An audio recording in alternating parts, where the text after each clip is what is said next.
Now we're going to talk about productivity and economic growth. In terms of establishing the reasons for long-term economic growth, whether it's high or low, productivity is by far the biggest factor. Take a look at this picture which shows real GDP growing over time, the blue line, and then potential GDP, this estimate of the trend, the long-term trend. And as you can see, it's growing over time. That's the good thing. It averages about 3.2%. We're focusing on that long-term trend in the red line, not so much the ups and downs. We'll come back to the ups and downs, but now this focuses on long-term growth. And what we'll see is that long-term growth, as I say, depends very much on productivity growth. The story of economic growth can be summarized kind of quickly in a few lines. We're going to have a framework. It's actually based on microeconomic considerations where real GDP, which we'll symbolize by Y, depends on or is a function of labor force, which is L, amount of capital in the economy, which is designated by K, and this idea, a new idea here, is technology, which is represented by T. We've looked at labor in the last discussion.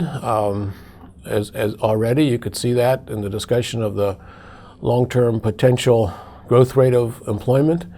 We've looked at K by looking at the amount of investment that takes place and describe that through the spending allocation model. The more investment, the more capital there will be. We'll look at that further in this lecture.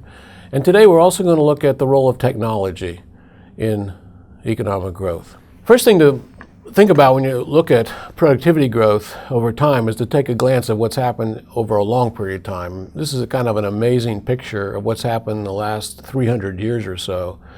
It looks at productivity growth, and in particular labor productivity growth, the amount of goods and services the labor force can produce on average in an economy. That's where progress is going to come from, the fact that workers can produce more per hour of work. And as you can see, in the 1700s, there was virtually no productivity growth. Workers were no more productive in the 1780s than they were earlier in the century. Then productivity began to pick up, the growth rose in the Industrial Revolution. You had inventions, you had the building of factories and ways that workers would become more productive.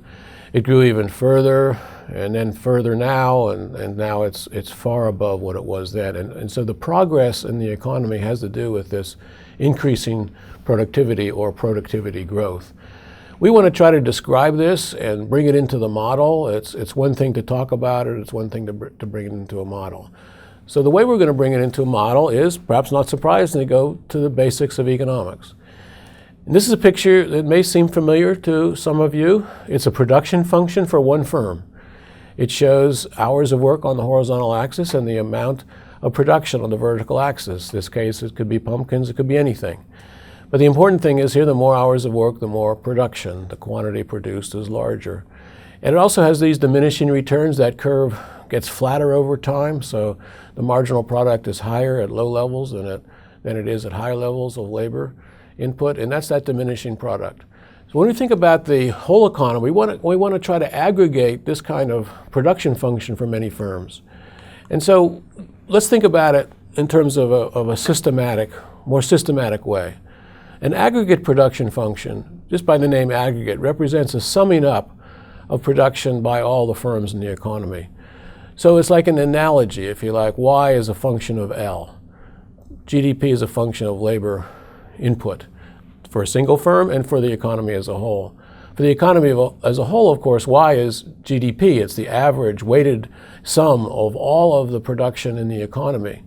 And labor also we have to think of as an aggregate of all the different types of hours of work in the economy, weighted by skill or some way to make sure that you've got not have a problem of adding apples and oranges. More generally, we're going to think of a production function as not depending on just labor, but also capital. We've examined that before, whether we're looking at food services, hiring a food truck to help with the food services or whatever, that's capital. And then technology, of course.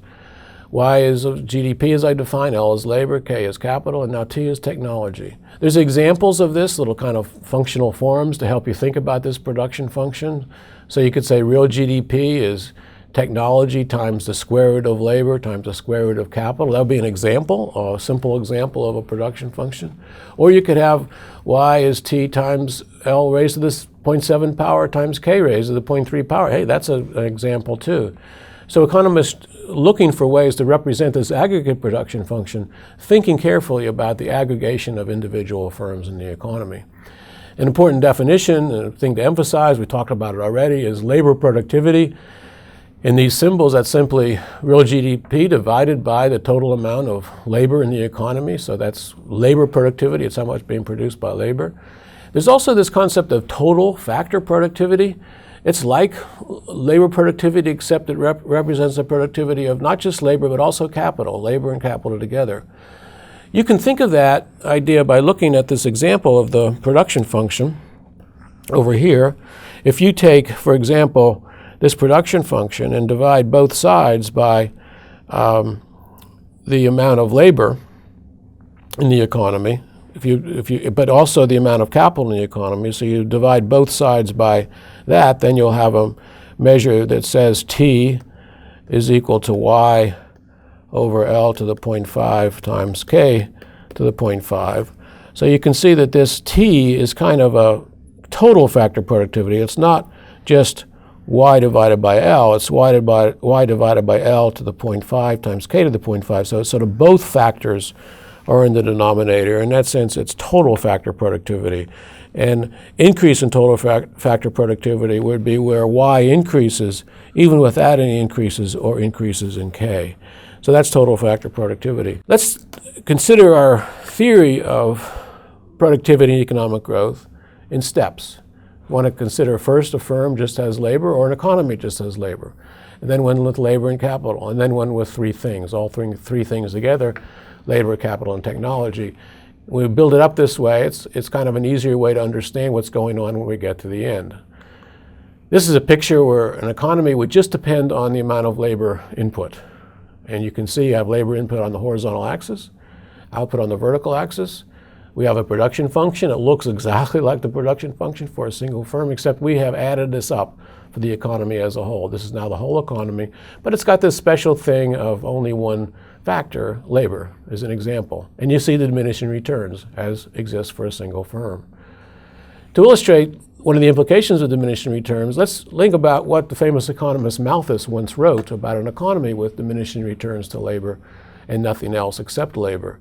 He thought about this idea of a subsistence line for people. It's really what they needed to survive. If subsistence line can be represented on the same picture as we represented the production function, labor on the horizontal axis, output on the vertical axis. And that's what people need to live, if you like. And if there's more people in the economy, labor input will be higher. There's more people available to work, say on the farms. They'll need more output. And you could think of output as actually food output. Think of this as an agricultural economy. So the more labor it is, the more food output is required. What Malthus emphasized is that there's a tendency to move back towards that line. And this is kind of the pessimism sometimes of Malthus. He would argue if you were over in this direction where there was too little food, you're below the subsistence line, then people would tend to starve off, die, have fewer kids, and you'd move the population down and therefore labor input down. If you're on the other side here where there's an abundance of food or more food than people need to survive, then the reverse is going to happen. They maybe will live longer, their diseases will be less of a problem, or they'll decide to have more kids and move in that direction. So there's always this tendency to move towards the subsistence line, at least that's what Malthus argued. Now interestingly, if you combine that a subsistence line with a production function, you get this idea of a Malthusian equilibrium. And we can illustrate it in this picture pretty easily. You'll see there's an intersection of the production function because it has diminishing returns with this subsistence line. And Malthus argued that that intersection was an equilibrium because if you were to the right of that intersection, as we just argued, there'd be a tendency for the population to grow down. And of course, production would decline as population and labor input declined as well towards the intersection. On the other side, if you were had a relatively speaking abundance of food production relative to subsistence, you would move in the other direction. So there's tendency to move towards this Malthusian equilibrium. It's a pessimistic equilibrium because people are just barely getting by. And of course, these back and forths between pestilence and disease versus relative prosperity are quite destabilizing. So it's a dismal picture. In fact, that's one of the reasons economics has sometimes been called the dismal science. The truth is, though, that's not the end of the picture. Many things happened since Malthus, and it's not nearly as dismal as one might think, given that picture. One reason, of course, is there's other factors of production, not just labor. And one of the big ones, of course, is capital. And so the capital stock can increase over time as long as people are investing. I think it's helpful to sort of visualize what's going on with capital as more investment takes place with a diagram like this. So this diagram has just a bar diagram. Over on the far left, you can see what capital might be at the end of what it was at the end of last year, let's suppose $10 trillion in the economy. And then there's new investment during the year. Let's assume that's $1.5 trillion. Some of that new investment is replacing worn out capital that's not functioning anymore. That's depreciation. Let's assume that's $1 trillion. So what's left over in terms of net investment is $0.5 trillion, $0.5 trillion. So that $0.5 trillion is added to the capital that existed at the end of last year, and it gives you what the capital will be at the end of this year. And that's $10.5 trillion. So that little green block that's added to the top of the building is the increase in capital, and that, of course, is net investment. So over time, as long as the economy is investing, capital will grow, and that will be a source of growth. And so we want to bring that capital into our picture of long-term growth. And we do that, as you might suspect, by considering an economy with both labor and capital. Let's call it labor and capital alone because we're not yet including technology. On the horizontal axis, you have labor input as usual, and vertical axis, you have output. And now we're illustrating what happens with more capital. The production function, which we started with, you could think of that has relatively little capital. And then you can imagine there's an increase in capital, and that means you can produce more at any given amount of labor input. So that's more capital going up as the curve shifts up. Also, as the curve shifts up, you can sort of illustrate that by imagining your labor input is there, and with less capital, you're producing this amount. With more capital, you're producing that amount. So it's another way to represent the upward shift in the curve, the fact that at any given level of labor input, you're producing more. And so this actually changes the Malthusian dismal picture quite a bit. You can illustrate that in this diagram. Obviously, it's a happy picture for most people, including economists. It means their science is not so dismal. But more importantly, if you look carefully at the picture, we now see, again, the subsistence line again, just as drawn before. We see, say, the original production function designated as less capital. And now we have this new production function, which represents the shift upward with more capital. It's a production function that builds in more capital. And now it's possible to have more labor input as the population grows, but actually to get higher productivity. You see, your output is increasing by more than the labor input, so you're going above that subsistence line. And in this case, it's not nearly as pessimistic because you don't have to be drawn back to that subsistence line. People can actually improve their well-being above the bare minimum. And that's because of capital being able to raise the amount of production, even with diminishing returns to labor. However, this is not the happiest story because eventually there'll be diminishing returns to capital too. Let's not forget that all factors of production have these diminishing returns problem. You can illustrate diminishing returns problem with the same kind of a picture. And so as indicated here, capital also has diminishing returns. And so growth would not continue with capital and labor alone. You need something else. That's the point. You need something else, and that's going to be the technology. The picture, I think, illustrates that pretty well. The shift from the production function with 1 unit of capital to 2 units of capital raises the production function up. When you go from 2 to 3, it raises it up too, but by not as much.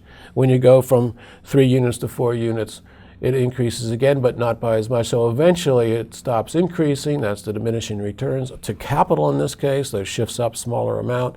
And so ultimately, the story of economic growth, which is that tremendous rise of standards of living over the last 300 years, you can see with the labor productivity bar chart at the beginning, or the growth of the US economy over the last 50 or 60 years, couldn't be explained just with labor and capital. You need technology, and that's what we're going to consider next.